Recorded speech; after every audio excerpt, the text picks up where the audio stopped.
Itzulpengintza eta teknologia graduondokoa Euskal Herriko Unibertsitateak ematen duen berezko titulua da, espezialista titulua justu ere.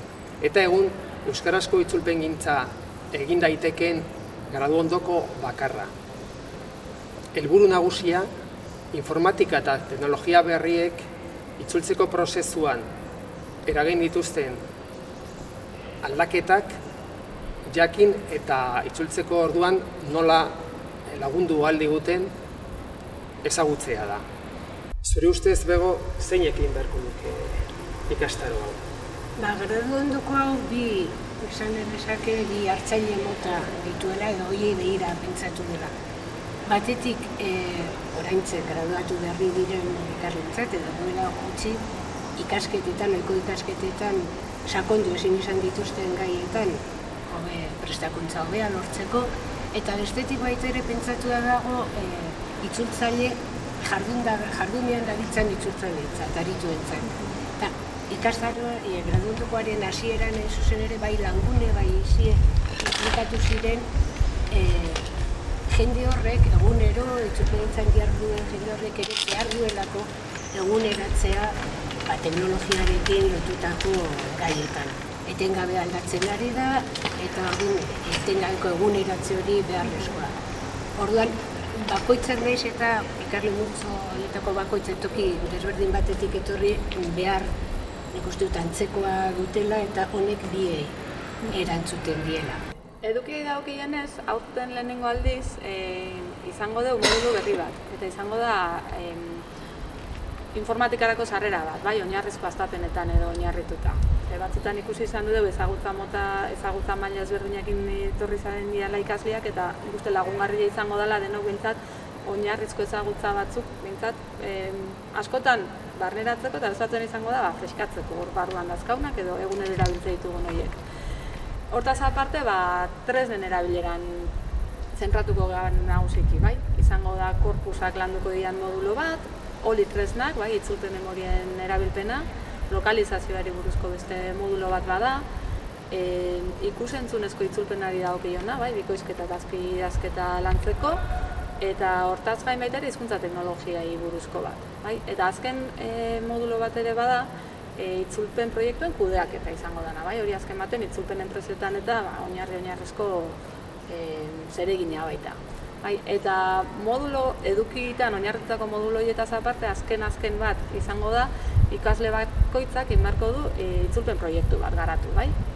Gutako norbait, hau da irakasleotako norbait izango du tutore, eta gure zuzendaritzapean jorratuko du gehien gustatu zaioen modulo hortako gai jakin bat. Eta halako proiektutxe bat egin beharko du graduondokoan bukaeran. Eta hau dena nola, ze modalitate dauka graduondokoak, presentziala zentzu batian, baina batez ere online. Eta Josu, esplikatuko diguzu nola funtzionatzen duen orduan?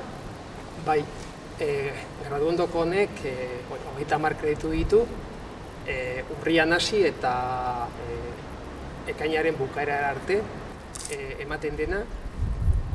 Eta Elik esan duen bezala, online irakaskuntza mota erabiltzen da nagusiki, eta horrekin batera modulo bakoitzean saio presentzial bat edo bi egon ohi da. Saio presentzial horiekin lortu nahi dena da batetik irakaslearen eta ikasleen arteko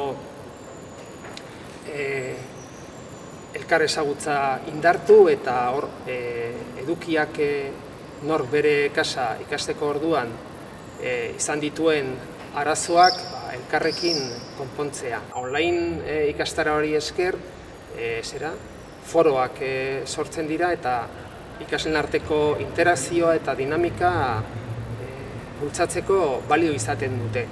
Eta gure eskarmentuak esaten digu foro hori esker askotan ikasleen arteko dinamika horri esker ikasleak berak gai direla modulo jakin batean sortu diren arazoak konpontzeko eta elkarri laguntzeko.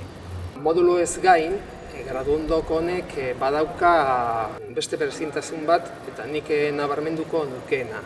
Eta hainbat enpresatan praktikak egiteko aukera, hain justu ere. Eta horretaz bego gehitzen dugu. Bai, bueno, batetik dago, azkenean ikasketak bai praktikoak dira, baina azkenean ikasketa prozesu bat, eta hori praktika benetan lanera eramateko bi parte daude. Batetik elik aipatu duen azken modulu hori, non ikasle bakoitzak modu autonomoan garatu beharko duen praktika bat, izan daitekela ikerketa bat edo aplikazio bat, eta gero Josuk aipatu dena oso garrantzitsua, eta hori da, praktikak graduondotik apartekoak, baina graduondoren bitartez enpresetan egiteko. Hori oso interesgarria lan alor horiek sakonago ezagutzeko eta lan mundura abiatzen, lan mundura sartzen hasteko, batez ere ikasle berrien kasuan. Eta beste itzultzaileentzat ere, enpresa beste alor espezializatu ditan teknologiarekin bereziki lan egiten duten horietan.